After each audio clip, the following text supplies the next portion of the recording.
Hey folks, welcome back. Today I'm bringing you my 2025 tier list for the Ancient Era post-Achilles update. This also includes the Enheduanna update, which released after my previous tier list and kind of interrupted my flow. So we'll be doing the same tier list for every era. We're going to run through every culture from all the expansion packs and culture packs and so on, and rank them accordingly. We'll talk about the emblematic quarter, emblematic unit, legacy trait, as well as their affinity and kind of their ability to actually generate you the stars that you need to win the game. So let's just get right into it. Going in alphabetical order, we start with the Assyrians. So the Assyrians are an expansionist. Their affinity abilities are relatively straightforward. Their passive ability allows them to always trespass, regardless of whether or not you have closed borders with the player, which is a pretty helpful ability, especially for exploration. And their active ability allows them to forcibly annex territories. This is something that requires an army to go stand on an administrative center for 5 turns without being interrupted. In practice, it's a little bit difficult to actually get off. It is useful in niche scenarios, but you'll find that you don't often use the active ability. The Assyrian legacy trait is called Raid Masters. It's actually a pretty good legacy trait, primarily because of the first item listed here, which is the +1 land movement speed. You also get some extra combat strength when ransacking and 100% ransack yields. So Assyrians are actually quite good at generating money from ransacking. One thing to keep in mind is that ransacking doesn't actually apply bonuses to your era stars. So, even if you get 200 gold from ransacking an outpost or whatever, that gold doesn't generate merchant stars for you. It doesn't generate progress towards those merchant stars. So ransack yields can help you get your economy going, and sort of a second layer of star generation, right? Because the money ultimately funds things that does generate you era stars. However, the main benefit of the legacy trait is the +1 land movement speed. The land movement speed, super valuable.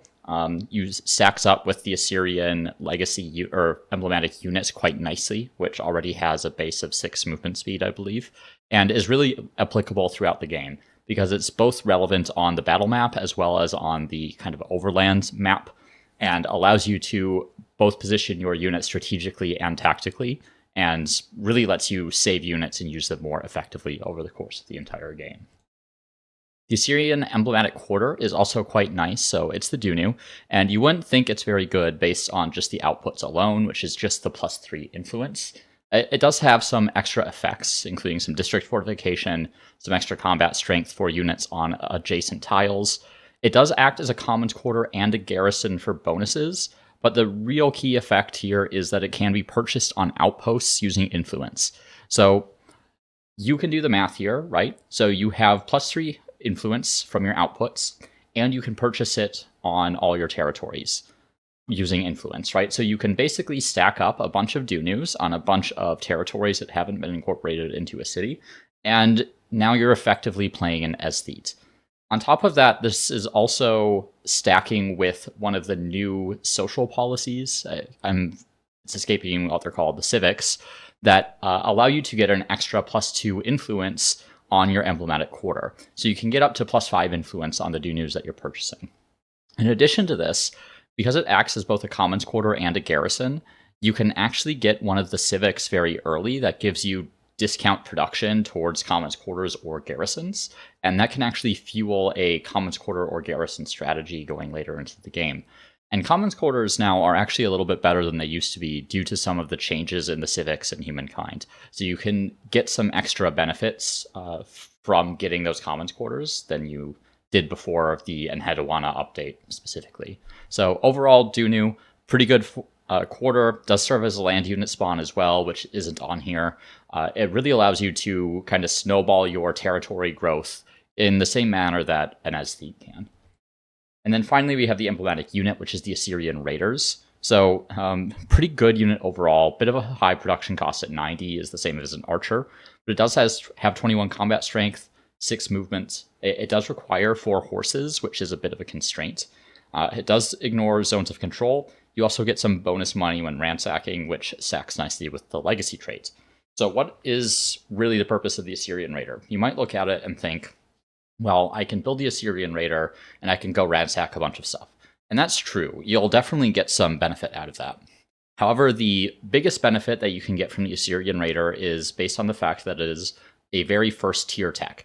It is one of the first techs that you can unlock in the game that gets you access to both the Assyrian Raider and to horses. And in doing so, you can actually get Assyrian Raiders online before your opponent has an army and just rush to their city and siege them down.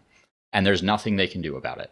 So because they won't have built an army, they won't have researched the technology that allows them to reinforce their battles yet, you can just siege cities at will. Sometimes they'll try to sally out, but because the Assyrian Raiders have such a high base combat strength, you can defeat their units pretty easily when they're trying to attack you. So the Assyrian Raider actually allows you to snowball incredibly effectively by taking out nearby opponents at a very, very early stage in the game. I would recommend taking a look at my kind of like raiding series, which really turned into Assyrians bullying everyone in the Ancient Era series, to take a look at what I really mean when I'm talking about this. So overall, good unit. However, it is very dependent on horses, which is one of the disadvantages of the Assyrians. If you do not have horses, the Assyrians are not good. Because the Assyrian Raiders are really what allow you to get your kind of military and expansionist snowball going. You can like do some work with the Dunu, and it is helpful, but you're losing out on like half the value of the culture if you can't actually make use of the Assyrian Raiders. The Syrians also have very limited direct benefits to the FIMS outputs, so that's food, influence, money, science, when I say FIMS. And, food, industry, money, science. Sometimes you'll see FIMSI, which is food, industry, money, science, and influence. But they have limited direct benefits to FIMS, right? The Dunu only provides that influence. So really the benefit that you're getting to FIMS from the Assyrians is by taking over other cultures. However, there are a lot of benefits to the Assyrians, right? They're the best very early game bully, provided that you actually have access to horses. Because the Assyrian Raiders, while they're fairly expensive to produce, they move very, very fast and they unlock very, very early, which makes them very effective at sieging down other players, as well as generating some money from ransacking as the era goes on. They also have a really good curiosity economy. And what I mean by this is that because of their land movement speed, their scouts are actually more effective at finding curiosities, which generates you extra bonuses. So the curiosities can do things like provide you free units, they can provide you money, they can provide you with influence and science, all sorts of things that kind of add up in the early stages of the game to get you ahead of your opponents. Assyrians also have a really high snowball potential, and that, again, is largely because of the Assyrian Raiders and their ability to go out and siege down cities very early in the game. And you can have, 4 cities on turn 25 or whatever, if you really wanted to. And then finally, with the Assyrians, movement is an extremely valuable trait to have, and it's not exactly easy to come by. There's one wonder that affects land movement speed. There's a couple legacy traits that affect it. But I really recommend getting land movement speed wherever you can, because that benefits you in virtually every aspect of your military play. So don't underestimate the value of that land movement speed. So overall, the Assyrians I have actually put into A tier. You'll probably remember that last time around I put them into B tier, and that was largely not a reflection of the Assyrians being average necessarily. It was more a reflection of the fact that the aesthetes were extremely overtuned prior to the Enheduanna update. We'll talk a little bit more about that later, but now the Assyrians kind of function as a de facto aesthete in their ability to generate influence through the influence purchasing of the Dunus and being able to snowball that influence generation, while also being a very powerful military culture that can take over their neighbors with relative ease in very early stages of the game, which is really when it's important to be getting as many cities as you can off your neighbors and hindering your neighbors' progress. So overall, Assyrians, very effective culture. I recommend them in pretty much any situation where you have access to horses, as long as you have decent starting food and industry. And they're going to perform well, provided that those conditions are met.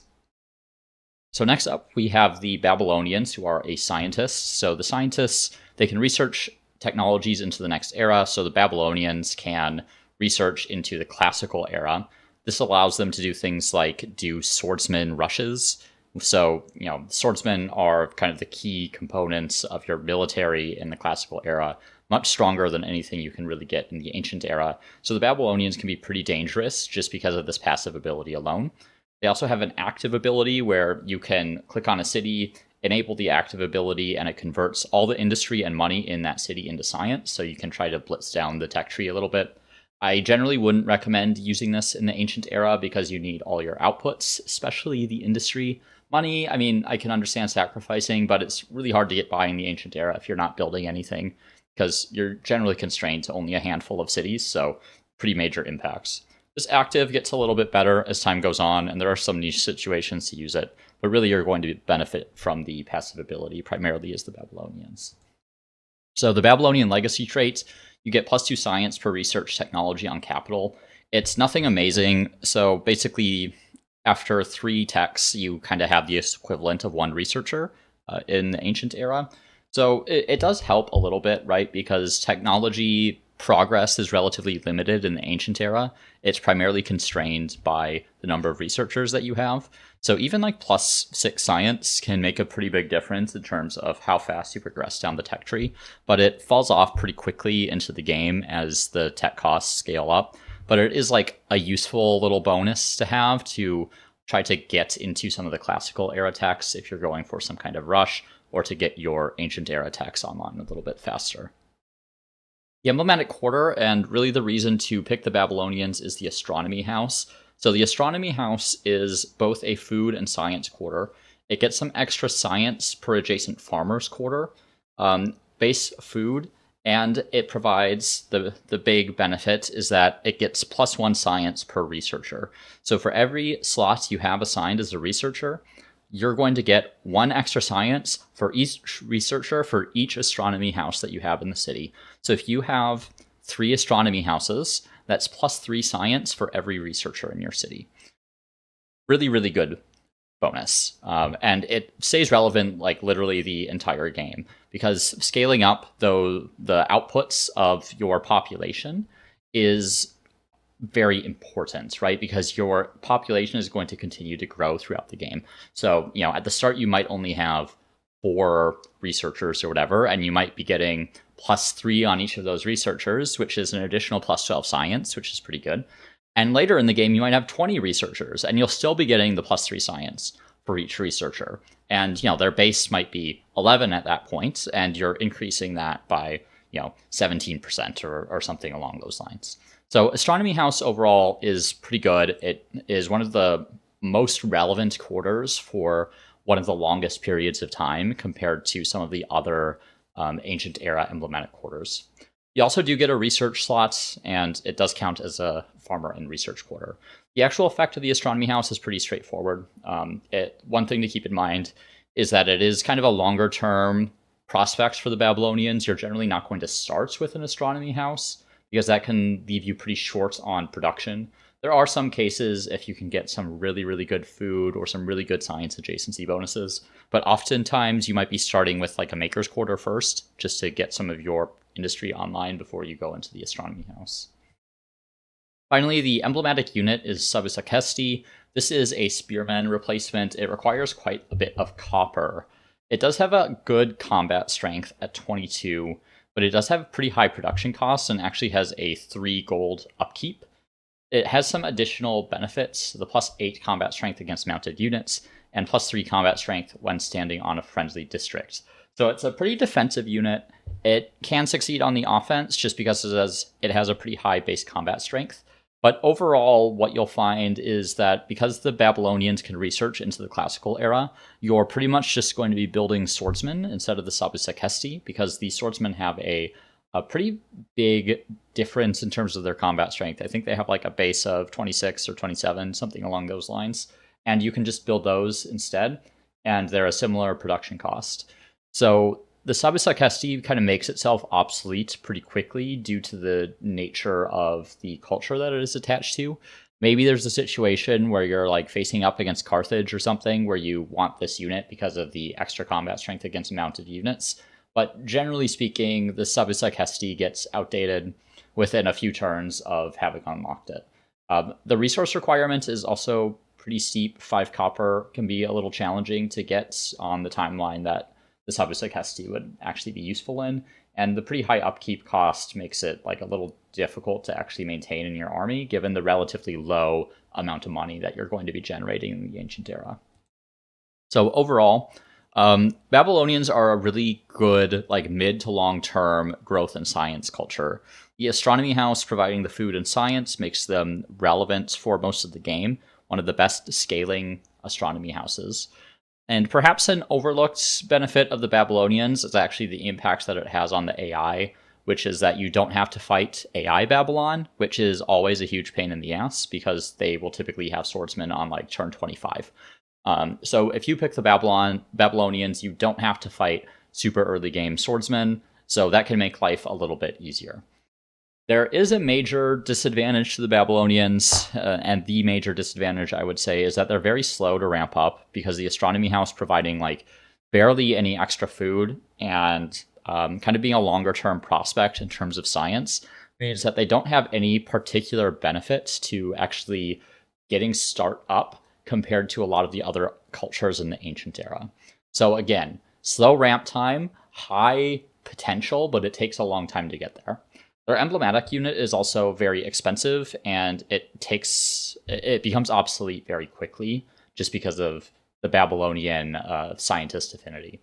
So overall, I put the Babylonians in the B tier, and I couldn't really justify anything other than the B tier, I think. They're definitely not C tier. I think you can use the Babylonians in most situations and be successful, but they also don't particularly excel at most things in the game, and they certainly don't beat out any of the A or S tier cultures in terms of setting yourself up in the ancient era and continuing to snowball later into the game. So Babylonians, I think B tier is the appropriate place. Next, we have the Bantu, which is one of the expansion cultures from, Cultures of Africa, I think they called it.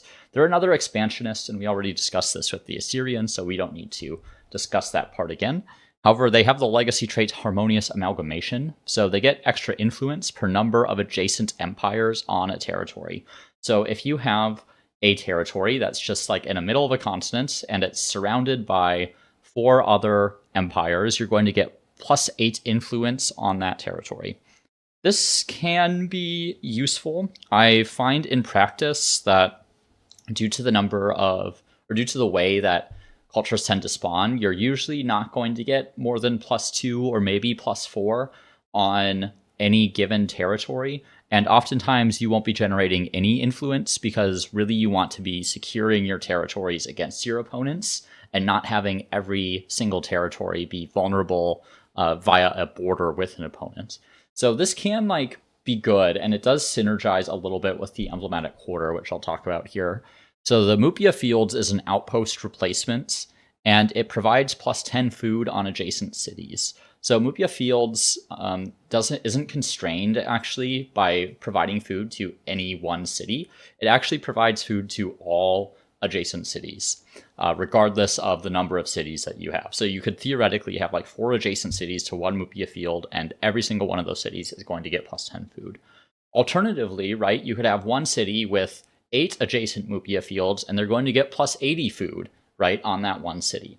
So it's actually a fairly versatile quarter in a way. It does allow for a lot of early growth, especially if you can synergize it really well with your legacy trait of getting the influence such that you can put down more Mupia fields. Now, the Bantu are a little bit hard to talk about without taking all the context into account because their emblematic unit is also about getting down a bunch of outposts. So the Bagendi Pioneers, I struggle with a little bit. So they are effectively an ancient era tribe. They have a little bit higher strength. You can produce them, but I don't recommend it. The idea with the Bagendi Pioneers is that they actually gather food and self-multiply. So you can make more of them by picking up food and winning combat and that kind of thing. The issue is that it takes a really long time. The Neolithic era, for instance, you only need 20 food to grow, but Bagendi Pioneers need 40 food to grow. And the whole benefit to the Burgundy pioneers is that you can sacrifice a group of 4 of them in order to put down an outpost without spending any influence. So the idea is you grow with the Burgundy pioneers, you get a giant army of them, say 4 in each army, and you have multiple armies running around, and you can plop down more Mupia fields, which generates you more influence and more food on your cities, and is supposed to snowball you to victory. I think in practice, the Burgundy pioneers are very, very slow to grow, and that is a bit of an issue. So they're generally best when you come out of an era with a lot of tribes already. I think the issue there, though, is if you have that many tribes and you had that good of a start, oftentimes you are going to be in a position where a different culture is going to be a better choice. So what am I going to say overall about the Bantu? They do have a really high territory snowball potential, right? If you get some Burgundy pioneers going and you get your influence going from the number of adjacent empires, you can get a lot of territories. And they also have really fast early growth potential because of the Mupia fields providing the food on adjacent cities. So you can fill up specialist slots really quickly and support a fairly large army. However, the Bantu have virtually no long-term benefits. So if you look at the legacy trait, that will stick with you. It actually loses value as the game goes on, as you secure more of your continents. The emblematic quarter, because it's an outpost replacement, it actually disappears once you change era. So you're no longer going to be getting the supportive effects of that +10 food, as well as when you just attach a territory, right? You'll lose that Mupia fields. Now, attaching territories can technically make you adjacent to more Mupia fields, right? But the point is that eventually you're going to lose this extra food that you're getting from this quarter because it's an outpost. And then the emblematic unit, it takes so long to grow that it doesn't feel very good to use, for one, but also it's just like, well, why not just use influence to keep growing? The Bantu ideally are supposed to save influence to do other things, but I find in practice that's pretty difficult to actually do. Really, the reality, I think, for the Bantu is that the other cultures are a lot more effective at doing what the Bantu are supposed to do, which is snowballing out across a whole bunch of territory and placing a bunch of outposts down. The Assyrians can do it, the Olmecs can do it, the Pama-Nyungan can do it. There are just a lot better options for cultures that are also going to provide you with more benefits, both in the ancient era, but also for your long-term game. This doesn't mean I put Bantu in D tier. I did put them in C. I think you can still get away with them. And particularly just because of the Mupia fields. I think if all they had were the Mupia fields, I would still give them the same rating. The Burgundy pioneers are a bit of a nothing burger in my experience. But the Mupia fields can give you some snowball potential. It's just that a lot of the other cultures do it a lot better. So Caralans are up next alphabetically, so this is our first builder for the era. So the passive ability, you get a little bit of temporary stability when you complete a district. I actually don't really like this effect personally. It can be a little misleading, I find. Temporary stability is just not very valuable because you have to keep getting effects that give you temporary stability. And when you transition away from builder, you'll oftentimes find yourself losing stability in your cities because it was being maintained by your building spree. So it's just easy to kind of lose track of what your true stability is, and then you have to scramble to find a way to recover stability.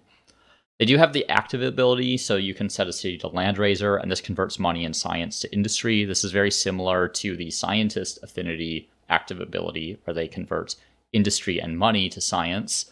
Same kind of deal. Unlikely to use it very much in the ancient era because your city outputs are too valuable since you have a very limited number of cities. Can come in helpful every once in a while. Say you need to really churn out a couple military units and you've been caught unaware. So more helpful than the science ability in that respect. But again, it's not something you're going to be using very often. The legacy trait for the Caralans is pretty much the reason you pick them. So the legacy trait is called Cooperative Spirit. You get +1 of each FIM on each respective quarter. So food on farmer's quarter, industry on maker's quarter, money on market quarter, and science on research quarter per adjacent quarter of the same type.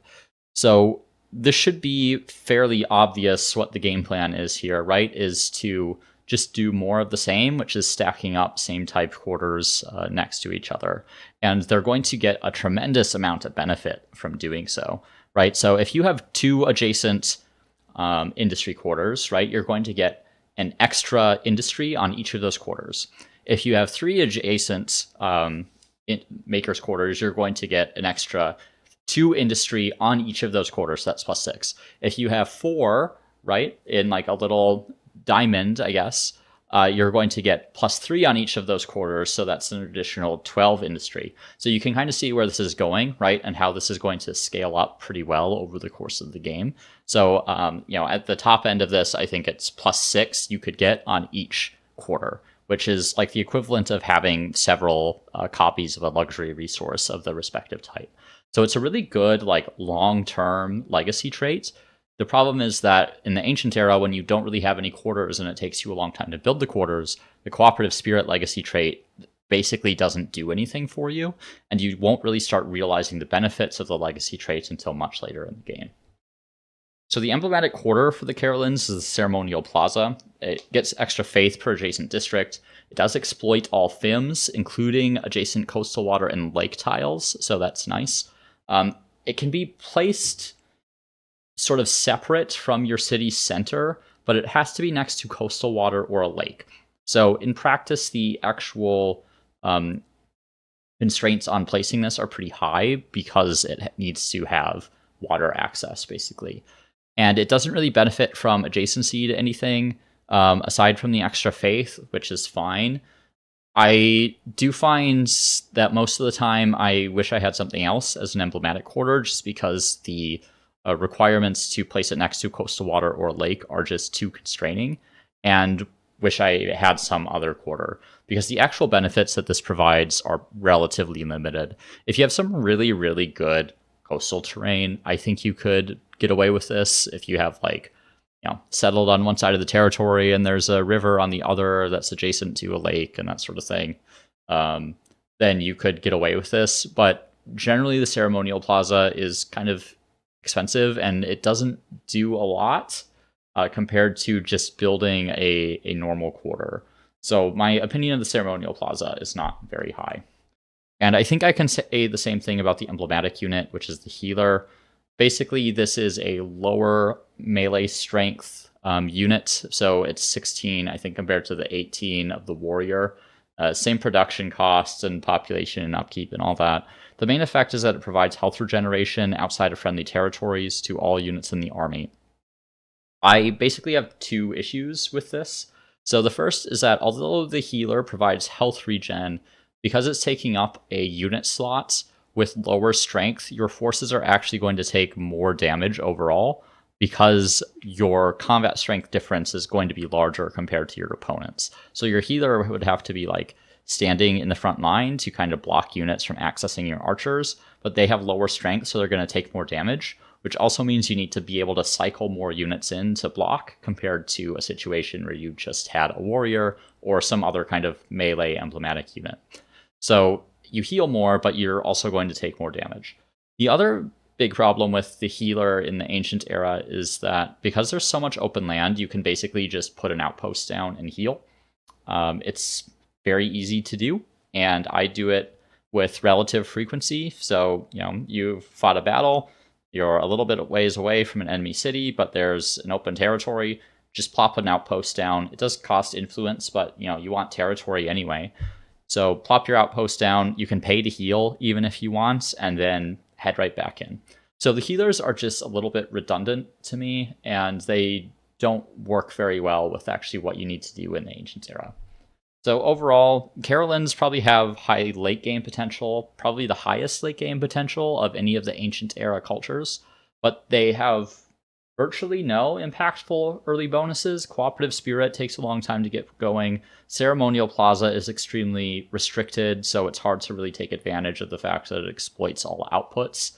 Their emblematic unit is pretty bad, and really they have fairly limited Era Star potential, just because they don't have a lot of bonuses to getting there.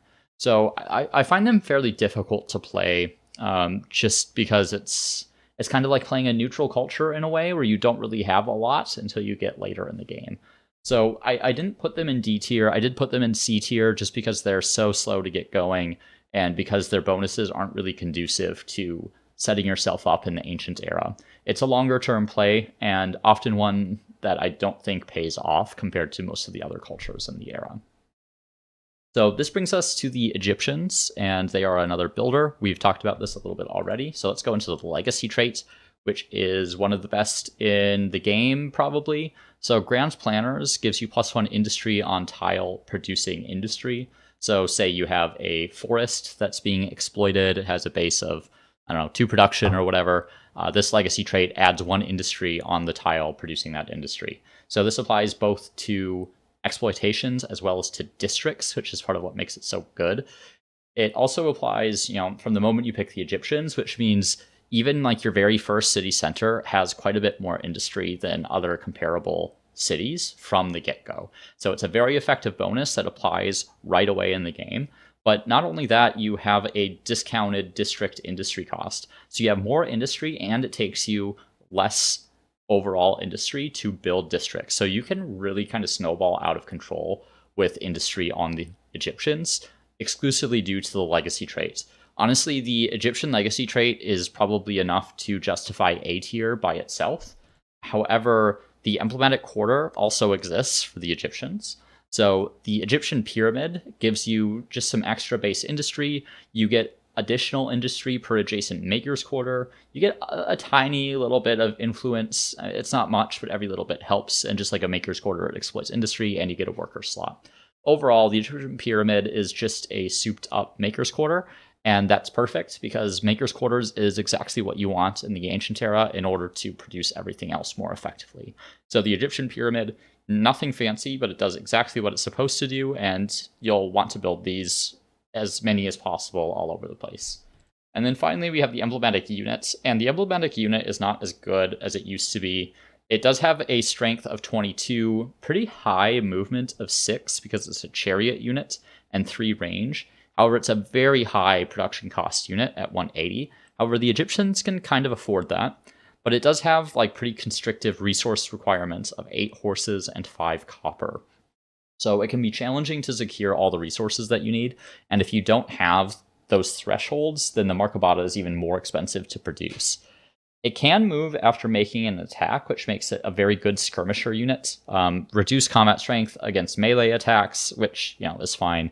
The real constraint on the Markabata is that it's a direct fire unit. So you can't really replace archers with this because you need to be able to shoot directly into enemy forces. This is a little bit easier than it used to be with line of sight updates, but it's still a constraint. Overall, the Markabata is actually a pretty good unit.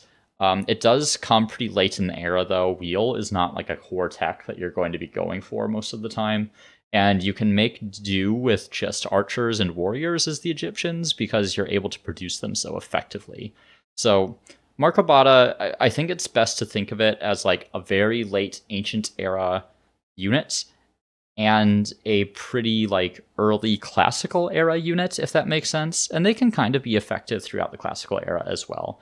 A 22 base strength on a ranged unit in the classical era is relatively competitive, especially since you're able to move after attacking.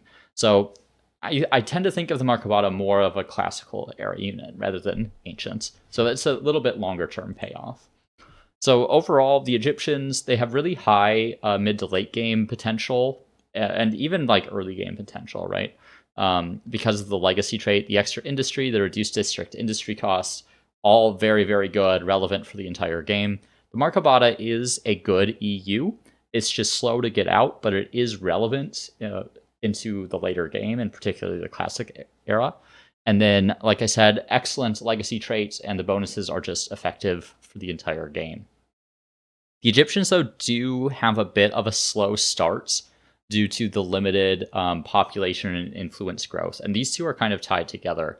So one of the key things with the Egyptians, right, is if you want to take advantage of the legacy trait, you need to settle in terrain that has high industry, which often means you're trading that off for food. So the Egyptians can find themselves in a situation where they have a ton of industry but relatively limited population, and this constrains them in a couple key ways. So the first is that they can struggle to get specialists and specialists are the key drivers of money and science in the early eras. So every once in a while, you can have a bit of a struggle to reach some of those early objectives to get your merchant or aesthete stars.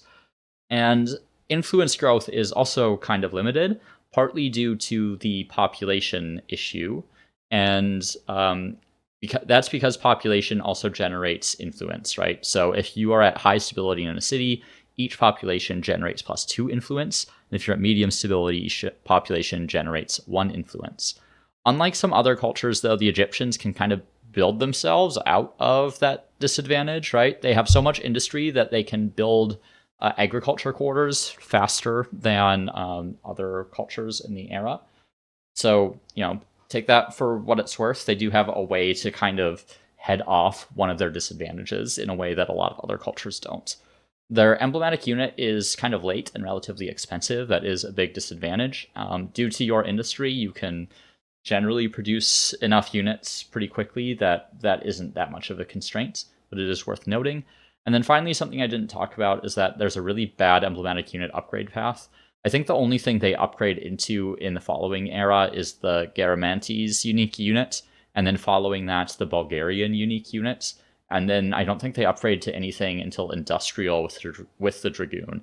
So these are units that you can invest in early, and they're going to be effective. But generally speaking, you're going to have to disband them later in the game, which kind of feels like a little bit of wasted production, just because there's nothing for them to upgrade into for a very long time. So Egyptians overall, I put them back in S tier, kind of the OG kings of S tier, along with another culture that we'll discuss later. They were in A tier before when I did the 2024 tier list, and they've just moved up. Nothing's really changed about them. It's just that some of the other cultures have gotten worse due to deserved nerfs. And Egyptians, like you've probably seen in my recent run, where I'm sort of going through the guide for beginners, just a very effective all-around culture. They can really just do anything, and you can orient them towards anything just because of the sheer amount of industry that they have. Very hard to beat the Egyptians if it's a fairly competent player, and very, very, very, very, very easy to play as them. Overall, S tier, they can pretty much roll over anyone in just about any situation. So next up, we have the Harappans, who are our agrarian for the era. So the agrarians get some temporary stability when gaining population. I've talked a little bit about my thoughts on temporary stability. I don't really value temp stability at all, so I don't care much for this passive ability. The active ability, you can attract population from each adjacent territory at the cost of some influence. So this is good on like a frontline city where you're bordering a lot of sort of opposing cities, and you can take a population from each territory that's adjacent to your city. However, this also affects allies, and it affects yourself as well, so you can steal your own population. I find it's a little bit difficult to use when you're actually playing the game. I'm sure there are some situations where it's really beneficial, and I have used it in the past and gotten 5 population, but oftentimes you're not going to really make much use of either the passive or active ability of the agrarians. Legacy trait, fertile inundations, probably one of the best legacy traits as well in the ancient era, much like the Egyptians. This one's pretty straightforward. You get +1 food on river and +1 food on dry grass. So predictably, being the agrarian culture, just increasing your food. What makes the legacy trait so good is that rivers are basically the area that you want to settle anyway, and there are a lot of rivers in Humankind, and they have already the highest food output. So when you settle with the Harappans, you have an insane amount of food generation, and therefore very high population growth. And population is really a key driver of a lot of the outputs in the ancient era. You're more dependent on population in the ancient era than you are in later eras, because you're more constrained on both the number and type of districts that you can build. So the Harappans are actually really well-rounded because they can fill out a lot of their specialist slots really easily due to their high food output. So industry, money, science are all really no problem because a lot of that is pretty dependent on population in the ancient era. So the canal network farthers the Harappan theme here. It is a farmer's quarter. and it has some extra food. It exploits food, more food for adjacent farmers' quarter. It gives a farmer slots, and perhaps most importantly, it also counts as a river. So the canal network is ideally built on a place that is not already a river. And what it means when it counts as a river is that when you build the infrastructure that upgrades rivers, it also applies to the canal network. So that's a total of +4 food and +2 industry on the canal networks as well for an infrastructure that you definitely 100% want to be building anyway. So an extra 6 yields for every canal network on top of the core outputs. Like with the canal network combined with the legacy trait as well, right, gives the extra +1 food on river. You can get a lot of food as the Harappans, which means that you can also fuel both FIM's outputs, like I talked about before, but also fuel a really, really effective war machine because you can churn out units like no one else, because you're basically not pop constrained as the Harappans. You're growing like every single turn due to the sheer amount of food that you have. So you can just keep churning out more archers, more warriors, more scout riders, whatever it is that you want, likely just warriors and archers though, and just continue to grow at an absolutely obscene pace. So finally, that brings us to the emblematic unit. This is probably the weaker part of the Harappans, but still not like weak in absolute terms. So the runners are a scout replacement. They have a slightly higher base strength, and they receive no movement penalties from forests. So this helps the Harappans explore around a bit. There are a couple benefits to the runners. So the first is that you can do a scout rush when you transition out of the Neolithic. So if you have a really close neighbor that, say, has a 1 population city, you have a bunch of scouts, you upgrade to the Harappans, you immediately attack them with your army of runners, and you can take over the city at like your first turn in the ancient era. The other benefit of the runners is that because they have a decent movement and they have no movement penalties from forests, the Harappans have a decent curiosity economy similar to the Assyrians, so that can provide some sort of tangential marginal benefits towards things like influence, science, money, getting free units, that sort of thing. So overall, runners are decent. They're a little bit more niche. They have their uses. They're not amazing, but they are supplemental to the things about the Harappans that are amazing, which are their food output. So overall, Harappans have really fast start on all outputs just because of the sheer amount of food and therefore population that they have. They also have really high mid and late game potential, again, because of the population and the scaling of the legacy trait. They have a good curiosity economy because of the emblematic units, and they have really high Aerostar potential because their outputs are really spread out due to the way that population and specialists work in Humankind.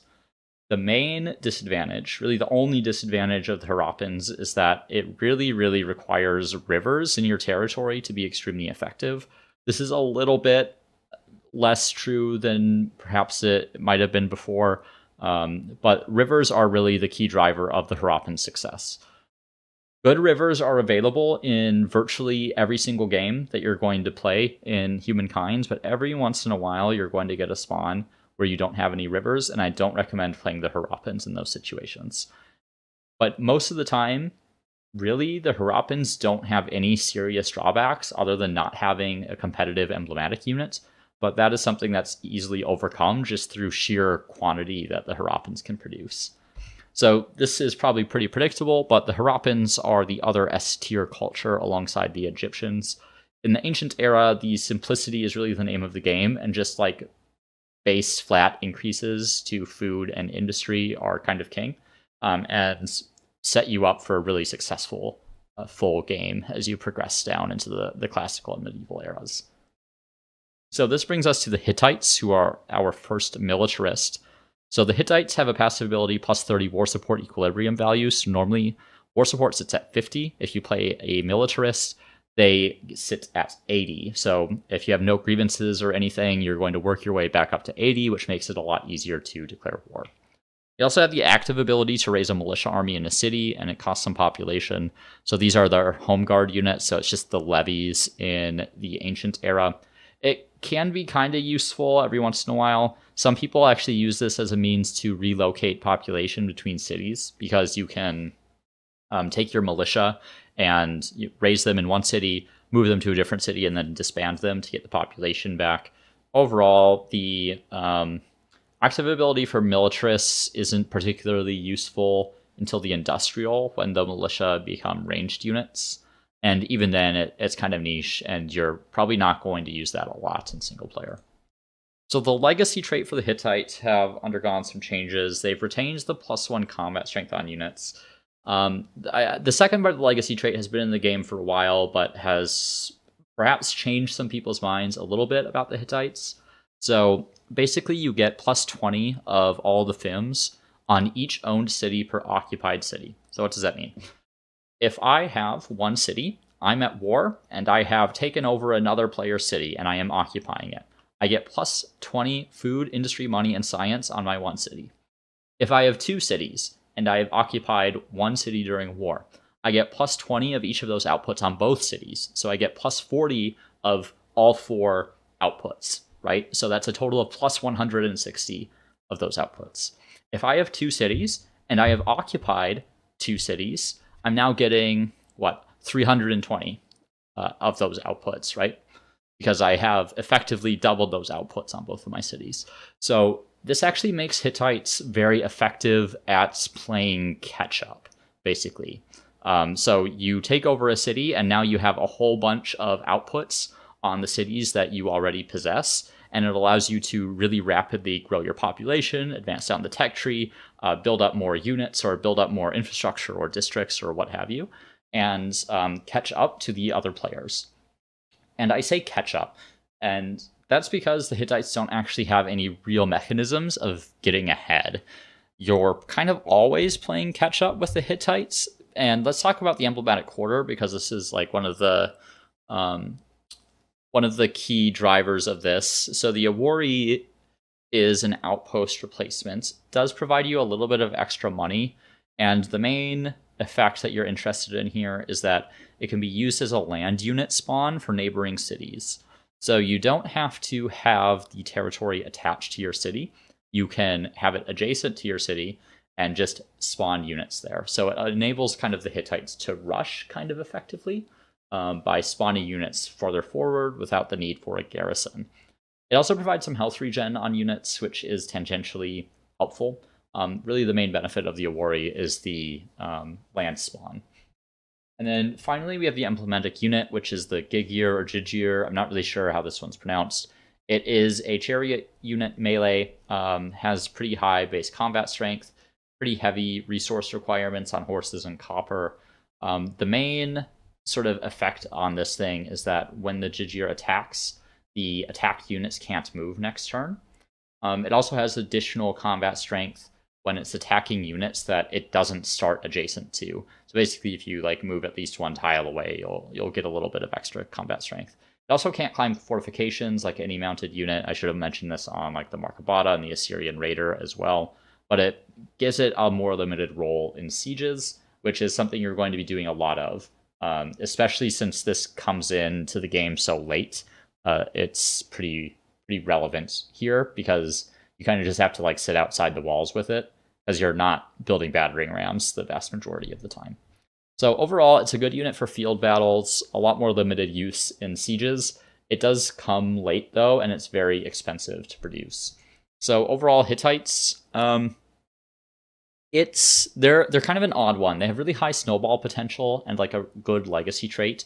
+1 combat strength doesn't lose value at all throughout the game, and the +20 of each outputs also has some inherent scaling, because you're going to both have more cities later in the game that you go, but also you're going to be occupying more cities during war. It does fall off later into the game, but it is pretty relevant for a lot of the early to mid game. I think the main problem, though, with the Hittites is that it's really difficult to catch up if you're behind, and it's kind of difficult to achieve the snowball.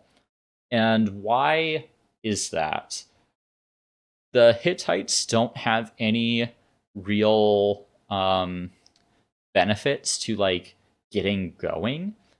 You have to be in a pretty good situation to start, where you have a fairly balanced economy. You have a good ability to produce units very early in the game and actually take over your opponent's cities. So generally, this means you need to have had a pretty strong Neolithic era to start with a whole bunch of scouts, to disband into population, that can provide outputs, have like a good city settle, maybe access to a couple luxury resources, that sort of thing, and enable yourself to rush down an enemy player. Unfortunately, a lot of the time that kind of thing is outside of your control.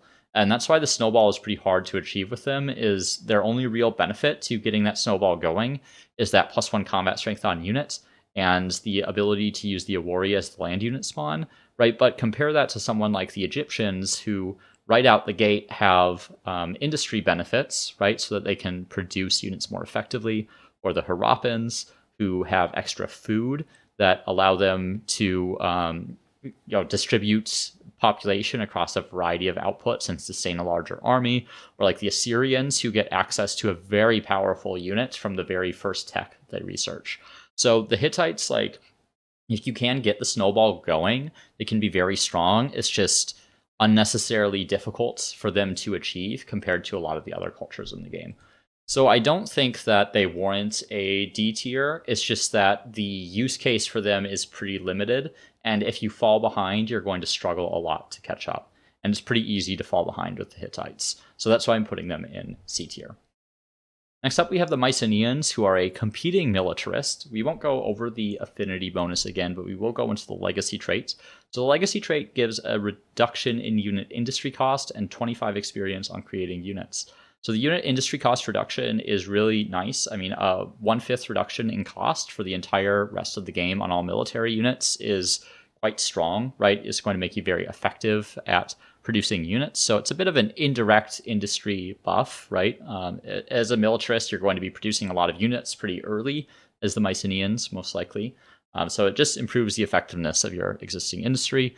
And then the 25 experience on creating units basically gives the Mycenaeans a veterancy level when they first create a unit. So in a lot of ways, this legacy trait actually encompasses the +1 combat strength that the Hittites get. The Hittites have higher maximum potential, right? If they can get to 3 veterancy levels, they will have that +1 advantage over the Mycenaeans. But the Mycenaeans against the Hittites, just with like fresh units, are going to have the same combat strength, because the Mycenaean units are going to start with +1 CS due to that extra experience that they're going to get. So brutal upbringing is a pretty good early game trait, and unlike the Hittites, right, it gives you something tangible that really like gives you an early game kind of production advantage towards getting units out the door, whereas Hittites really only have that +1 combat strength and nothing to help them produce units. The other major advantage of the Mycenaeans, one of the other major advantages, is the emblematic quarter. The Cyclopean fortress is a really, really good quarter. So it is a garrison that exploits industry. So what does this really mean? The Cyclopean fortress not only provides you stability, right, which is really important as you get later in the game, but it can also be placed anywhere. So you can exploit industry on the most effective tile in every single territory that's attached. So this allows you to maximize your industry outputs in a way that no other culture can, because of the freedom that you have in placing the Cyclopean fortress within the territory. So this can be placed next to mountains or high productivity woods, those sorts of things. And it allows you to generate industry very early on. Now, the Mycenaeans do struggle a bit with food, right? Because the Cyclopean fortress doesn't generate any food. So I find the Mycenaeans best to either settle in like a well-balanced area, so you have some food to start, or to attach a high food generation outpost later in the game so that you can continue to produce units. And of course, the Cyclopean fortress does serve as a land unit spawn as well, so it can enable you to do a little bit of kind of funny rush things where you spawn units closer to opponents. And then finally, the Mycenaean emblematic unit, the Pama-Nyungan. It is a warrior replacement with a higher combat strength and a 45 production cost. This is before the unit industry cost reduction for the Mycenaeans. So this is actually cheaper to produce than the warrior, and it's a stronger unit. It also has extra combat strength when it attacks during the first round of combat. So it doesn't apply on the defense. It only applies when you're attacking, but it makes them very effective shock units, and also makes them very effective at sieging cities because they basically negate all the advantages of being behind city walls. So you can rush really effectively with the Pama-Nyungan because your first order of business, This is the Mycenaeans. You put down your Cyclopean fortress, which gives you industry. At that point, you have a couple population. So you have higher industry and you have a reduced unit industry cost on a really cheap unit that you can get at the very first tech. So you build several Pama-Nyungan and you go rush down an opponent. It's really, really easy to pull off. Pama-Nyungan are very strong units, and you can even supplement them with some archers because you have a reduced unit industry cost as the Mycenaeans, which makes them quite a bit more effective to build. The thing with the Mycenaeans, right, is that unlike the Hittites, their bonuses are kind of effective all game. So the legacy trait, the minus 20% unit industry cost, is always going to be good. The experience on creating units is always relevant. And really importantly, the emblematic quarter, because of both the industry and the stability, is also relevant for the entirety of the game. The Mycenaeans also have really high snowball potential, just because they're a lot more effective at getting the snowball going. And when they have it going, they're pretty hard to stop because of the strength of the Pama-Nyungan and the relative effectiveness of their cities.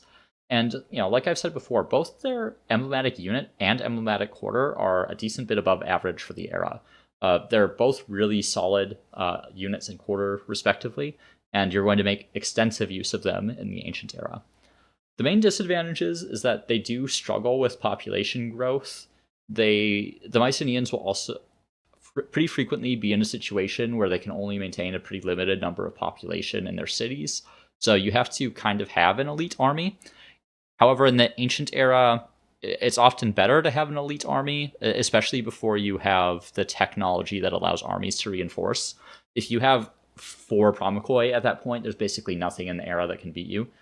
They also have low influence generation, and that primarily relates back to the population growth because population gives you influence. So it can be a little difficult to grab territories with the Mycenaeans. Apologize, I'm getting a little tripped up here. But they have low influence generation because of their low population, but it's kind of made up for by the fact that the Mycenaeans can pretty easily take over other cities, especially like early and mid in the ancient era. So it's, it's a bit of a trade-off. But overall, I rate the Mycenaeans very highly, and I'm going to put them in A tier, kind of alongside the Assyrians. They have a very similar vibe to the Assyrians in a way, in that they're very good at rushing people down. I do think, though, that their kind of like long-term progression path is very different from the Assyrians. The Assyrians are very much interested in like pursuing high stability through like the Commons Quarter kind of strategy or garrison kind of strategy. The Mycenaeans feel like they more kind of supplement high stability until you can find another solution for it, while simultaneously providing you some benefits that are like very immediate in terms of the industry from the Cyclopean fortress, the land unit spawn on the Cyclopean fortress. I guess the Assyrians have that too, as well as like a very accessible unit that is not dependent on access to any type of resource. And that is kind of one of my deciding factors often when considering between like the Mycenaeans and the Assyrians is, do I have horses? If I do not have horses, the Mycenaeans are going to be the choice 100% of the time. If I do have horses, it's more of a question. The Assyrians will often be the pick. Not always. It depends on, say, like if you have silk available, you might still prefer the Mycenaeans. But oftentimes, if horses are available, you're going to go with the Assyrians over the Mycenaeans if you're looking for a warmonger strategy. But I put them both about the same tier. They're both very effective at doing it. The Mycenaeans are just a little bit more consistent because they're not dependent on resource access. So next up, we have the Nubians, who are the merchants for the era, one of the merchants, I suppose. So they have a passive ability. They don't need to have trade treaties for trading resources, which is kind of nice because often you can kind of get blocked by asshole AI, and this prevents that from happening. And then you have the active ability, so you can spend some influence to create a resource extractor or generate some money on existing resource extractors. You can basically use this as either a discount way to purchase resource extractors in your territories, or you can use it to avoid having to produce them in your cities. The benefits of this are fairly marginal, I would say. You can make some good use of this in the early era to avoid having to, say, build an ebony extractor in your capital. But overall, like fairly limited window of opportunity to actually make good use of this. The legacy trait, Golden Dreams, you get +5 money on luxury and strategic resources. This is what makes kind of the Nubians really good for a high luxury start. +5 money on luxury and strategic resources actually makes a huge difference at the start of the game. And I find in Ancient Era that gold purchasing is actually fairly effective. This does kind of constrain the Nubians in a way, because if you don't have a good luxury start, then what's the point of picking them? They do have some other benefits, but like generally speaking, this is kind of your main driver of gold in the Ancient Era as the Nubians. So it does make them very good in the right situation, but it also makes them very bad in the wrong situation.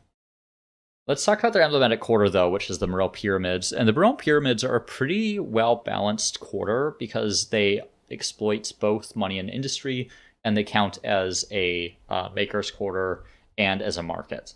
So they're actually really nice because they benefit from multiple adjacencies, and they provide you with like the two outputs that you really want in the Ancient Era as a merchant culture. One being industry, which is what everyone wants, and the other being money. So they're very effective if you can get like Merle pyramids next to each other, because they benefit from both adjacencies from each other.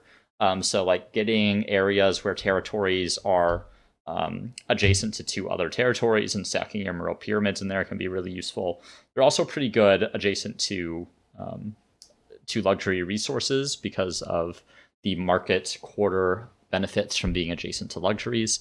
They don't give you a maker slot, they just give you a trader slot. So do bear that in mind.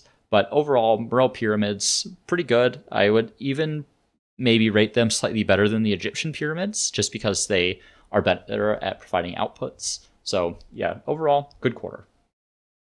Then the emblematic unit is the Tasadi Archer, and they have a decent combat strength of 19, which is higher than the baseline for the regular Archer, 3 range, normal production cost of 90, but the real benefit is that they have no penalty from lacking line of sight. So this means that the Tasadi Archers are always firing at their maximum combat strength in every situation, right? As long as they're undamaged. So you can shoot over mountains, you can shoot over forests, you can shoot over units, whatever it is, and it reduces the risk to your Tasadi Archer and increases their combat effectiveness because they're never taking unnecessary combat strength modifiers due to not being able to see enemy units. And actually, in my opinion, because the Tasadi Archers are really just higher combat strength archers, and archers are already the most important unit in the Ancient Era, I would probably say the Tasadi Archers are the best unit of the Ancient Era, and it's not even particularly close for me. They're just very reliable, and you're even going to continue to use them into the Classical Era because there aren't any ranged unit upgrades. So having that extra combat strength on the Tasadi Archer makes a big difference in the Classical Era when you're going to continue to use these. So overall, I would say the Nubians have the best Ancient Era emblematic units. They have a pretty well-rounded emblematic quarter, and they're really effective at generating merchant stars, which is challenging. I do find the Merchant Era stars to be quite difficult to get, and the Nubians can get them very reliably because of their emblematic quarter and their legacy trait, so long as they have luxury resources. They do struggle a little bit with growth, and you can see from the things arrayed before you here that they have no real benefits to growth, and oftentimes the Nubians are going to be best in places where there isn't a lot of inherent food because of the way the Merle pyramids work in exploiting industry. So the Nubians, kind of similar to like the Mycenaeans, can struggle a little bit to grow their cities. They also have kind of lower mid to late game relevancy. The Tasadi Archers do scale well, but the legacy trait, +5 money on luxury and strategic resources, is just not a very good scaling legacy trait. It becomes relatively trivial when you get later into the game. The emblematic quarter does decently for itself, but like a lot of the scaling on cultures comes from the legacy trait, and this one is just not particularly good. And then the Nubians do have very high dependence on having luxury resources. You can say that to a lesser extent on strategics, since the +5 money does apply to strategics as well. However, a lot of the strategics are like not invisible, but you can't access them until later in the game. So even if you theoretically have a whole bunch of strategics, there's only a limited number of them you can make use of, where this legacy trait is actually still useful. So overall, where did I put the Nubians? I did put them in B tier, and this is largely just because they kind of lack the consistency of the Mycenaeans, and they lack the snowball potential of the Assyrians. So I think in like best case scenario, they are as good as the Mycenaeans, but in worst case scenario, they are quite a bit worse than the Mycenaeans, and kind of same goes for the Assyrians. So in that perspective, I had trouble putting them anywhere else other than B tier. I think they are fairly reliable. You're always going to get value out of the Tasseti archers, and you're always going to get value out of the Meroe pyramids. It's just that dependence on having access to resources can make them a little bit unreliable in terms of sort of productive output and ability to generate Aerostars and set yourself up for the rest of the game. So I think what I'm saying here is that, if you have a really good start, you can probably put them in A tier. If you don't have very many luxury resources, they're hovering between like B and C. Up next, we have the Olmecs, who are our first aesthete. So the passive ability is that cultural proximity is always maxed. Cultural proximity basically has to do with the social axes, and people that are more proximate to each other take additional penalties for hostile actions. So they're kind of encouraged to not, say, go to war and to sign treaties and that sort of thing. It's fine as a passive ability. You probably won't notice it that much. It does have the inverse effect as well, that because cultural proximity is always maxed, it makes it harder for you to go to war as well. But there are plenty of ways around it. You won't notice it very much. They do have the active ability of spending money to generate influence and immediately converting a territory into your sphere of influence. It has to target a friendly territory for that. So this is one that used to be insane before the Enheduanna update. You could basically get enough influence on your very first turn in the Ancient Era to get your second city immediately. That is no longer the case. The culture that you get from this kind of scales as you use it more and as the game goes on. Right now, I think you get like 30 influence on your first use of it, or maybe 40. It's not nothing, but it's definitely not enough to settle a city on, turn one, a second city on turn one. So the effectiveness of this particular ability has declined a lot. And as a result, every single aesthete in this tier list has also moved down. Because really what propped the aesthetes up prior to the Enheduanna update is that they could get a second city so early, and that gave them an extra production queue, it gave them extra population, and overall their outputs were pretty insane, not because of the abilities that they had inherent to them, but because they could get a second production queue and additional population growth so early. So now that's a lot more tame. So the Olmecs legacy trait gives you +3 influence on territory. Makes them pretty good in like open sort of continents or on Pangea maps where you can really spread out and keep building more and more and more and more outposts. Because the more outposts you have, the more influence you get. The more outposts you can get, the more influence that you can get, right? That's kind of the pretty obvious idea here. So it does take the Olmecs a little while to get rolling because the extra influence depends on your ability to get those outposts down. It can take a little bit to get a decent number of them.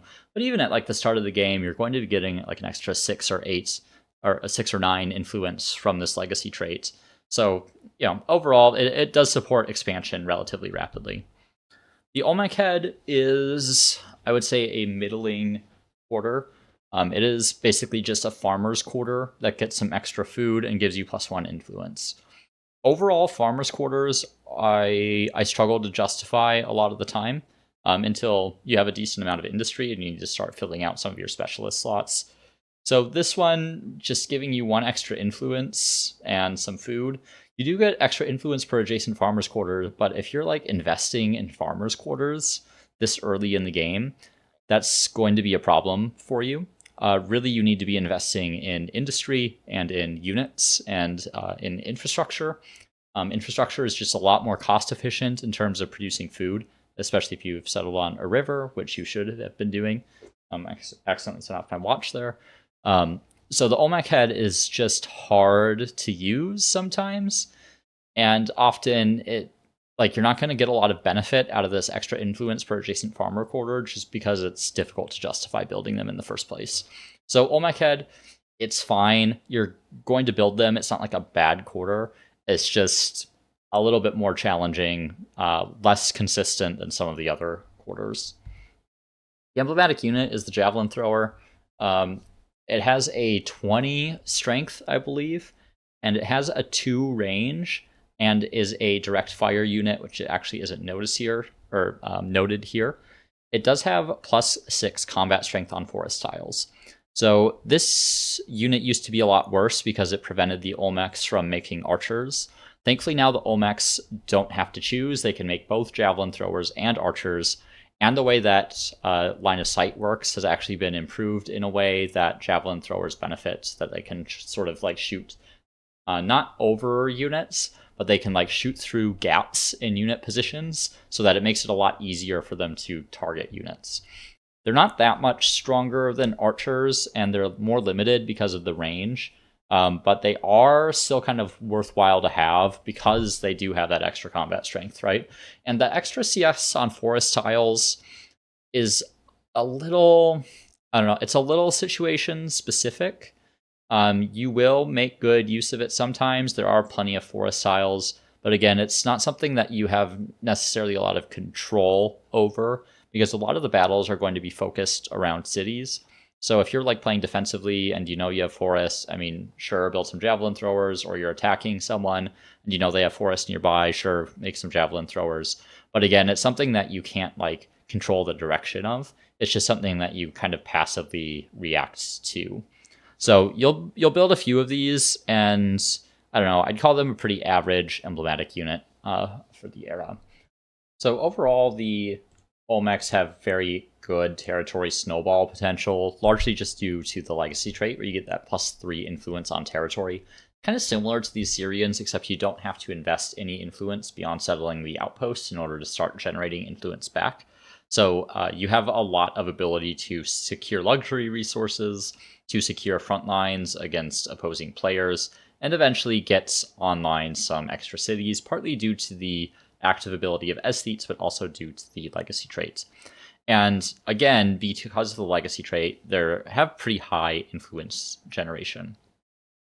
The EQ and EU, I know I just said they're maybe average, but I think the reality is that they are a little bit below average as far as the value that you can get from EQs and EUs in this quarter. The emblematic quarter here is just not particularly strong.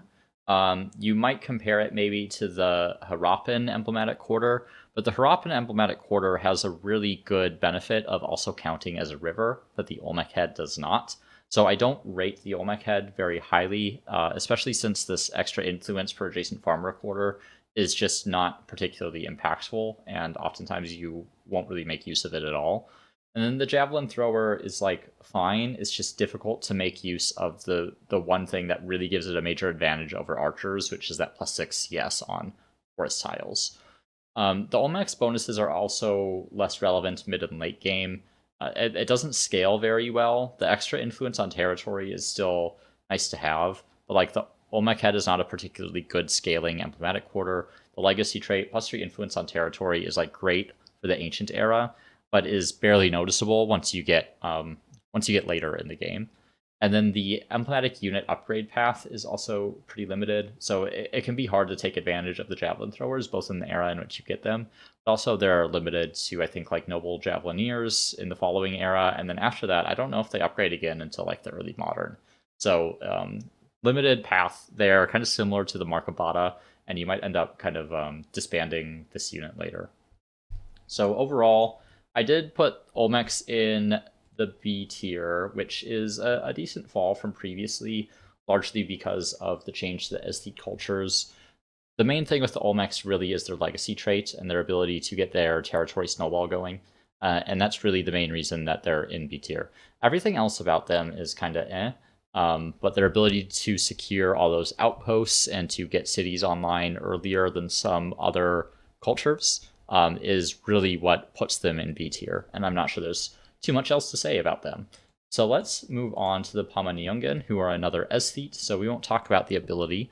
The legacy trait is similar to the Olmecs, but not the same. So they get extra influence on landmark parts and natural wonders. So natural wonders are pretty self-explanatory. Landmark parts are basically the named features that you can see on the map. So these might be things like forests or rivers, and they're relatively frequent. I'd say, depending on the game, in the very early game, this can actually generate you more influence than the Olmecs, and sometimes it generates you less. It just kind of depends on what your starting terrain looks like. And this is kind of a theme with the Pama-Nyungan in that they're kind of terrain dependent, because their emblematic quarter is the fish traps. So you get +2 food and +2 food per adjacent river. So very, very, very, very effective if you have rivers. And the thing with the fish traps is that they actually don't require connection to a city. So similar to the Cyclopean Fortress, you can put them on the most effective food tile that is available in the entire territory. And that's actually what makes the fish traps so powerful, is that they produce food, which is extremely valuable in the ancient era, because food leads directly to all other outputs and is the main way by which you generate both money and science and really influence as well. So fish traps are very effective, even if they are constrained to rivers. So obviously, like Pama-Nyungan here, you want territory at the start of the game that has either or both a natural wonder and landmark parts, as well as fairly ample river tiles in order to take as much advantage of the fish traps as you possibly can. If those things exist, it leads to a very, very strong start for the Pama-Nyungan. The extra influence that you'll be generating lets you claim outposts very quickly, and your emblematic quarter allows you to grow your city very quickly. In some cases, Pama-Nyungan can be competitive with the Harappans, but they are a little bit more dependent, because the legacy trait is a lot more limited in scope, and they're not getting baseline outputs on food, so they don't get extra food on river. So really their kind of food generation advantages is limited to their emblematic quarter. The emblematic unit, I mean, the boomerang throwers are not particularly good. They do have a base combat strength of 18. They are expensive to produce at 90 production cost. The main things that they get is that they regenerate health when outside their own territory, and they ignore movement penalties from forest. Does either of those things ever make them worth building? Probably not. I've talked about regenerating health outside your own territory in the ancient era already. I don't think this boomerang thrower is any different. In fact, in some ways, it might be even worse than the healer, because they only heal themselves, and they can't form their own front line. So why would you, have an army with 2 boomerang throwers and 2 warriors, where the warriors can't heal and the boomerang throwers can? I mean, the warriors are going to be the ones taking most of the damage anyway, and not your boomerang throwers, because they're backline. So I struggle to see a use case ever for the boomerang throwers. They might actually be the worst unit of the era, and I pretty much never built them. I think I built them the first time I played Pama-Nyungan and decided that it was just literally never worth it. So overall, Pama-Nyungan, they do have a really good territory snowball, because they get the extra influence on landmark parts and the natural wonders, as well as extra influence that they get from population. And they have good population growth because of the emblematic quarter, and just decent influence generation. However, they are river dependent in a way that not all cultures are. If you don't have a river with the Pama-Nyungan, then you should never pick them. They also have a very incredibly bad emblematic unit. You might as well not even have boomerang throwers, and it makes no difference to them. However, the Pama-Nyungan are strong enough, just with the food that they get from the fish traps and the influence that they get from the legacy traits, that I still value them quite highly, despite nerfs to aesthetes. So while they were S tier before, they've only dropped down 1 tier into A tier. They do have kind of very high ancient era potential because of their ability to snowball outposts if you have the right terrain, and their ability to generate a lot of population from the fish traps. So overall, very good culture. You just have to pay a lot of attention to the terrain that's around you before you pick them. Next up, we have the Phoenicians, who are our next merchant, which you've already covered, but you can read the abilities there. They have a few elements of their legacy trait. So you get +2 money on trader, so those are the money specialists. So this can help you get to your merchant era star a bit faster. They also have +1 combat strength and movement on naval units and on naval transports. This is pretty much never going to be relevant until like the, I'd say, medieval era at the absolute earliest, but realistically not until the early modern is that really going to make a difference. You basically have no reason to be initiating or engaged in naval combat this early in the game. I suppose the movement does make a difference for exploring, and that'll come up again when we get to their emblematic unit. But let's move on to the emblematic quarter, and we can come back to the legacy trait. So the emblematic quarter is the haven. So the haven's an interesting one.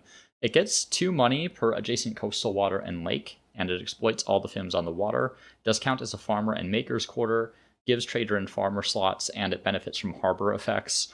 And the haven actually, it is a unique harbor. It doesn't prevent a harbor being built in the same territory in a later era, same to any other emblematic harbor quarter. The haven is objectively a pretty good district because of the extra money generation from coastal waters and lakes. It can also be influence purchased in outposts, which is one of the kind of key drivers of its usefulness, right? So ideally, the Phoenicians are claiming a bunch of outposts along the water and popping havens down with influence. But there are kind of 2 key constraints with haven that make it very difficult to use. The first is the position in the tech tree. Unlike every single other emblematic quarter available in the ancient era, the Phoenicians have to research technology in order to get the haven. I think it's a minimum of 2 technologies, so the haven is in the 2nd tier, and it's kind of expensive to get that technology early in the game, and yet it's the one that you really, really want to get. So the Phoenicians effectively have to put population on science very early on in order to get access to the haven, which means you have lower industry. And because your tech path is constrained, it also makes you more vulnerable to other players. So you can get rushed very easily as the Phoenicians because you're trying to get to your haven and you haven't properly secured your borders. You're going to have lower industry because you don't have very good population until you get your haven online to exploit water tiles, that sort of thing. So the Phoenicians are not a very safe culture, I guess is what I'm saying. And a lot of that is due to the haven being a quarter that you have to unlock rather than one that is available from the very start of the game. However, before I move on to the bireme, I will say that the haven is still a good quarter. And if you play the Phoenicians right, and you can get the religious tenet that gives you extra food on coastal tiles and that sort of thing, there are a lot of outputs that you can stack on coastal tiles. And the Phoenicians can lead to being a late game powerhouse, but it is very, very difficult to actually get them there. So the emblematic unit is the bireme. It is a naval transport unit, and it's damaged by consecutive turns in deep water. So basically you can say, take your scout, you can put them out into the ocean, and you can explore for several turns before they die instead of just dying the turn after they enter the open ocean. This can be useful for finding outlying islands every once in a while. I find, generally speaking, that continents are too far apart to actually make effective use of this. Generally, I think the strategy here for the Phoenicians is you're supposed to go explore another continent and potentially uncover other players that you can trade with. And in every once in a while, if you have New World turned on, you can maybe find a new world in the Ancients era. The issue with the bireme is that you have no idea what the payoff is going to be because you don't know what world gen looks like until you've actually gone in the game and started exploring. So it's a very risky gamble to take because the bireme isn't something that you can guarantee any sort of outcome with, unlike virtually every other unit or quarter or trait that is available in the ancient era. The bireme just has such a wide range of possible outcomes that it's hard to really place a value on it. And most of the time, I would say the Byreme does not really pay off compared to having any other emblematic units. And since the Byremes enable transport, it does benefit from the +1 combat strength from the legacy trait, as well as the +1 movements. But because it is a naval unit, which you pretty much never need in the ancient era, right? You have no other options other than the baseline units to defend yourself with as the Phoenicians. So Phoenicians, they do have really high mid to late growth potential. And this is primarily due to the Haven and potentially comboing it with the appropriate religious tenet. And it is possible to trade with some other cultures that may not be available otherwise because of the Byreme. But again, it's kind of a gamble, and you don't really know if that's going to pay off or not. Main disadvantages of the Phoenicians, they are a very, very obnoxiously slow start. They have no real advantages to any kind of outputs until you get the Haven going. And they're also very coast dependent because of the Haven. One thing I didn't mention here is that coast is of varying value, right? A lot of the times you have coast and deep ocean, and you need a proper coastal tile in order to place the Haven, and those can be kind of limited compared to things that are deep ocean, which don't provide you with the yields that you actually need. So you're kind of at the mercy of map generation as to how good the Havens are actually going to be. Phoenicians can also really struggle with production. You need to...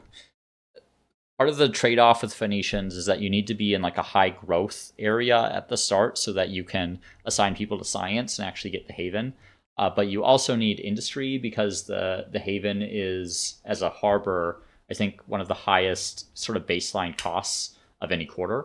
So it's difficult to produce even once you have access to it. So it's the Phoenicians are kind of stuck until they can really get rolling, say past turn 25 or 30 or something like that. Once you get to that point, it becomes a lot easier to actually get your production online, but it's definitely a struggle at the start of the game. They also have a really bad early military for the reasons that I mentioned already, such as your forced tech path and your lack of any real competent emblematic unit. So I didn't put them in D tier like I had very early on in Humankind's release. I think there's other stuff that belongs there now. I did put them in C tier, and they can be very powerful if you can make them work. It's just that you have to work very hard to make them work in a way that cultures in other tiers don't require, right? It's really easy to play the game as the Egyptians or the Harappans, a little bit less so as the Assyrians, Mycenaeans, or Pama-Nyungan, but are situationally very powerful, all of them. So it's just hard to really justify anything above a C when the amount of effort that you have to put into this is so much higher than cultures that are in the tiers above them. Next up, we have the Sumerians, who are the only diplomat. So diplomats, they are able to collect leverage with all unit types, which is kind of handy that you don't have to build envoys, and you get +1 agent cap. So that's the stealth units and envoys and that kind of stuff. Passive ability is fine. Main thing is just collecting the leverage with all unit types is actually fairly useful as a passive ability. You can also have an active ability where you generate leverage from units in a target territory. This is the demilitarized zone. So you get leverage based on the number of units that are in the territory that you target. It lasts for 10 turns. Main problem, of course, is that enemy can just move out of it. AI won't always do that, but it is a nice little feature to collect some additional leverage. Their legacy trait is fine. It reduces the attached territory cost per remaining city cap count. So if I have 1 city and 2 city cap, say at the very start of the ancient era, the territory cost for attaching is reduced by 10%. If I have 1 city and 3 city cap, it's reduced by 20%, so on. And then you have a reduced cost of signing treaties with independent peoples. I mean, I found this is not particularly useful. It is nice to have independent peoples on your side, but by the time you can really afford the influence to be doing that, because there are so many other high priority influence things, that influence is, I don't want to say redundant, but it's easier to pool because the times that you need it are fewer and far between. So saving cost on signing treaties with independent peoples is not that big of a deal. So we have their emblematic quarter next, the Ediba. The Ediba is unusual. So it's a research quarter. It has a little bit of extra science, and it does get some extra science if you put it adjacent to the main plaza or administrative center. The kind of rider effect of the Ediba is that you get +5 leverage against all known empires when it's built. This creates a bit of a design tension here with the Ediba, largely because you want to get the science really early on, but you also don't want to build the Ediba until you've met all possible cultures in order to maximize the leverage that you're getting. So you have to do like this weird kind of balance with the Ediba about when to build it. Like, do I trade off, not getting my maximum leverage so that I can get some additional science early? Like those kind of questions that make the Ediba like a little bit awkward. It is like objectively a pretty good science quarter for the ancient era, just because of that extra +6 science per adjacent main plaza and administrative center are really, really easy to accomplish. So the Sumerians actually have like decent science outputs.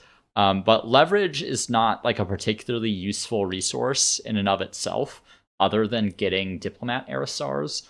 The main problem with the diplomat era stars is that they're objectively like really, really difficult to generate if you're playing on like a large map or even like a standard map. The scaling on the diplomat stars is just a little wonky, and it can make it a little challenging for the Sumerians to generate the fame that they need. Even the Ediba does help with that, but I don't find that it's really enough to like get you where you need to go. I think we have the emblematic unit, which is the Aga Ush. They have 20 strength. They have the spears, so they have the +8 combat strength against mounted units. And then the main effect here is they get the +1 combat strength for each Aga Ush in the same army. So if you have an army of 4 of these, they are all going to have a strength of 24 rather than of 20. You might look at that and think that's really good. Yeah, I mean, it's true. They do have a higher production cost than warriors, and they do come online quite a bit later, are some of the main constraints, and they do have a high production cost. Overall, like, it's a fine unit. I generally would prefer a unit that becomes available earlier and that doesn't cost so much. It is good, like, later in the ancient era, but the Sumerians don't have any particular benefits to being able to produce these things. So you're generally not going to have a whole lot of them. So where do I put the Sumerians overall? On the plus side, it is the only culture in the ancient era that has any benefits to leverage generation. And they do have good science generation because of the Ediba.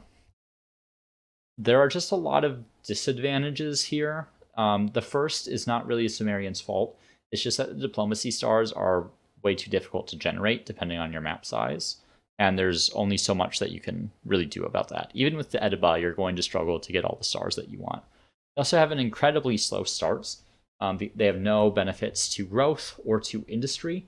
So, you can get like some science going early, but you're still going to be constrained on your ability to build things. You're still going to be constrained on your population. So it does lead to a fairly slow start. And the Sumerians really have no mid to late game bonuses either. Like the legacy trait pretty much doesn't matter later in the game. The emblematic quarter doesn't really like scale necessarily because it's just basically a research quarter with slightly more science. And then the emblematic unit, I mean, you could use the emblematic unit going into the classical era if you want. If you have enough Aga Ush, it's not quite a swordsman, but it's like somewhat similar to a swordsman. But overall, I mean, I don't really see any mid or late game bonuses with Sumerians, and they have an awkward emblematic quarter as well because of that design tension that I talked about.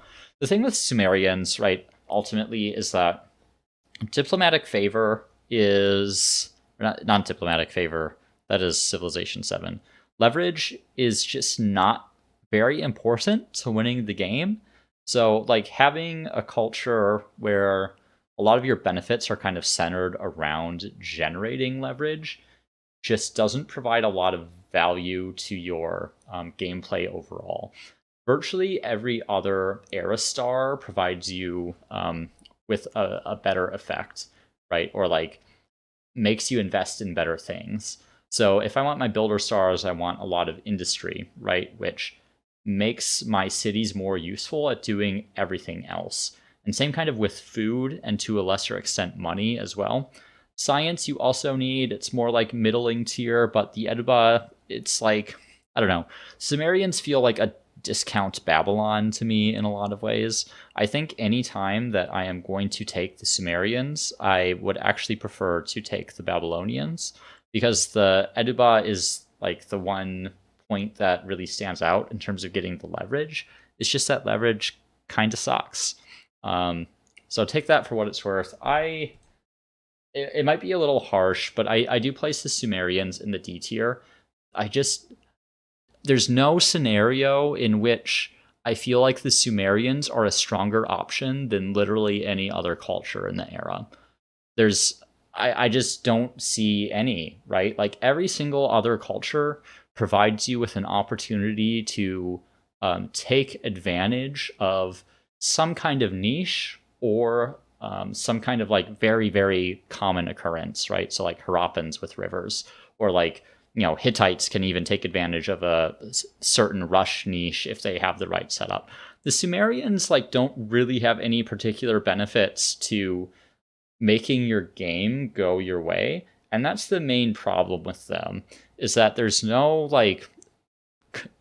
series of events that you can concoct that makes them better than anyone else, and that's why they're in D tier. And then finally we get to the Zhou. So the Zhou are another S-Seat. We won't cover that ability again. They have the legacy trait Harmonious Thought, which is +2 stability on quarters, which is actually a really, really good legacy trait. Stability is something that you can find pretty challenging, especially as you get into the classical and the medieval eras. The Zhou kind of like negate the need to manage a lot of the stability issues. It also keeps their stability on the high end, which means that the citizens that they have in their cities are generating more influence for longer, as long as that stability remains high. So this +2 stability on quarters, I actually think is a great legacy trait. It also combines really well with the tenants that gives extra stability on rivers, and then the Zhou basically never have to worry about stability for the rest of the game. So the emblematic quarter is the Confucian school.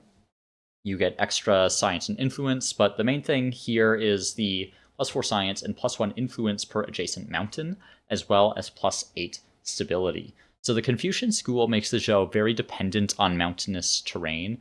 Ideally, you'd want at least like 2 mountains to place this next to. And it's not like you can place the Confucian school anywhere like you can with certain quarters. So the Confucian school pretty limited in placement and makes the Zhou a little bit of a niche culture to when you actually have access to several territories with mountains, because otherwise the emblematic quarter is basically just a stability buff, which isn't necessarily worth it in the ancient era. However, if you do have mountains, getting stability and science and influence is definitely worth the investment. Finally, the emblematic units. I'm not sure how this is pronounced, the Zansha. 23 combat strength. You get extra combat strength when stability is high. That's the main benefit here. So you can have like a base of 26, then you can have the charge effect to get like 29. It is a very powerful unit. The main problem with this unit, like all the chariot units, is that it comes in at wheel and that it's very expensive to produce. Zhou don't have any particular benefits to production, so that is a bit of a constraint here.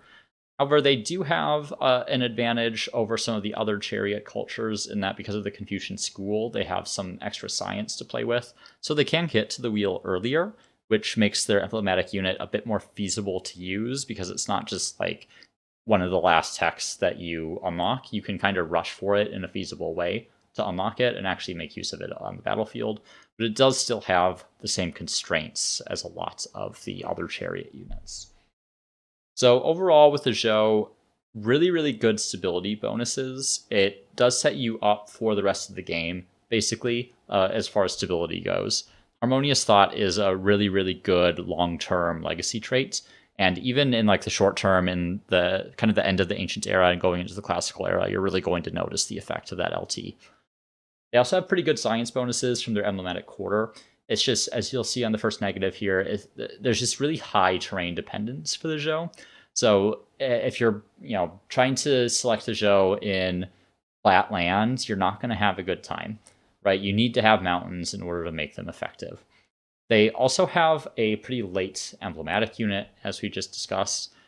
And I think one of the other issues with them is that they have a lot of difficulty in generating their main era stars, right? So they are an aesthete, so they need influence in order to generate the aesthete era stars, but they don't have any particularly strong bonuses to generating those.